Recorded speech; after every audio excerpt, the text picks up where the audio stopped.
Hey, this is Chris from Rekkid Talk, the CRT guy, and I'm going to do my second video on good songs on crappy albums by my favorite artists.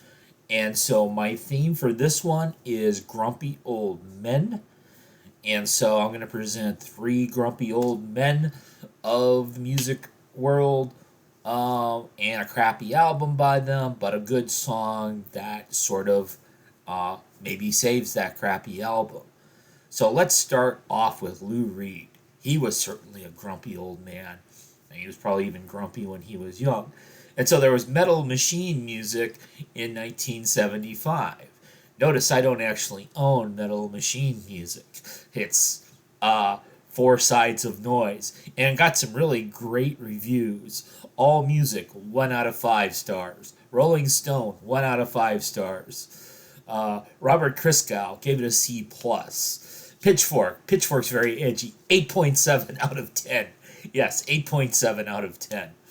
Um, the the rating to the nearest tenth always cracks me up. Okay, so what's the good track on this record? Well, of course, it's the final track, Metal Machine Music A4. As its running time is either 16 minutes 1 second or infinity.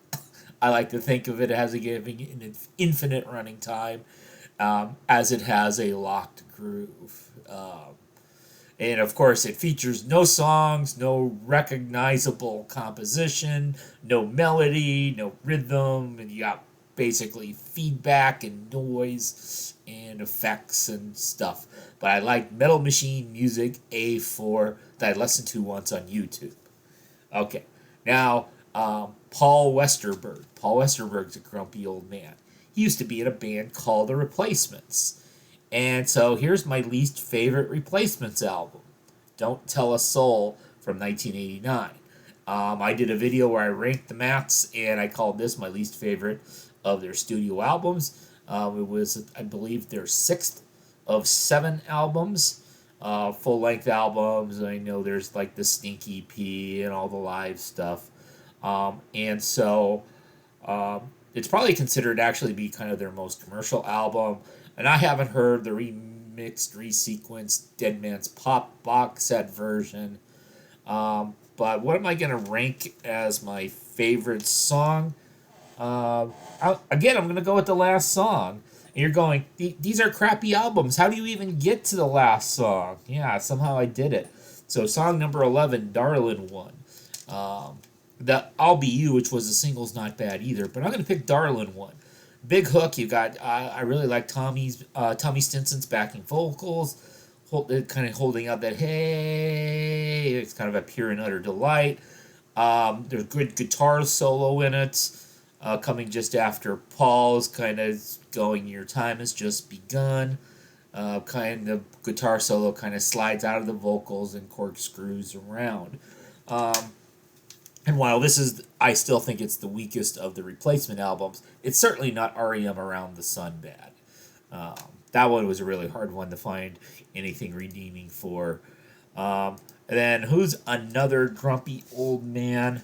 Well, there's Neil Young. Neil Young's a grumpy old man, and Neil Young has a lot of records. And this is a letter home, and so Letter Home is oftentimes considered to be Neil Young's worst album. I'm finding my notes about it.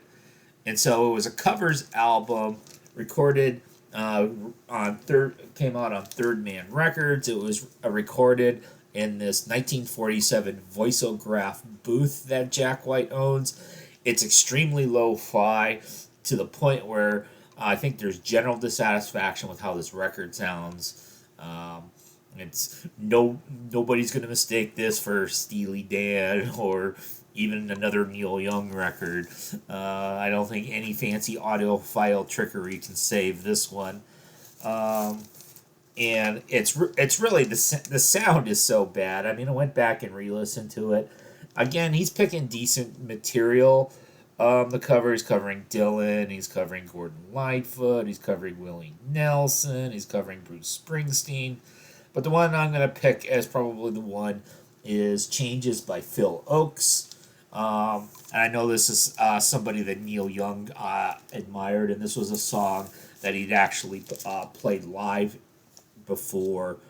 Um, and so there's some good songs on some crappy albums by some great artists.